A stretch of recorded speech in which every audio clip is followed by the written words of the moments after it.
ดำรัสว่าด้วยการปรับใหม่และมาตรการอื่นต่อผู้ละเมิดกฎหมายและระเบียบการเกี่ยวกับการจราจรทางบก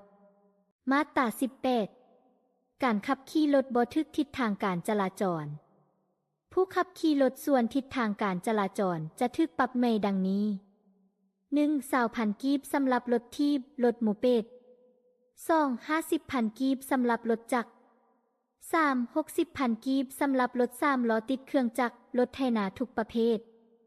4. 150,000 กีบสำหรับรถเก๋งกระบะจิบและตู้ 5. 150,000 กีบสำหรับรถขนส่งผู้โดยสารและสินค้าขนาดน้อย 170,000 กีบสำหรับรถขนส่งผู้โดยสารและสินค้าขนาดกลาง200,000 กีบสำหรับรถขนส่งผู้โดยสารและสินค้าขนาดใหญ่ถ้าเห็นว่าคลิปนี้มีประโยชน์ฝากกดติดตามเพื่อเป็นกำลังใจในการเฮ็ดคลิปต่อไปในเด้อขอบใจ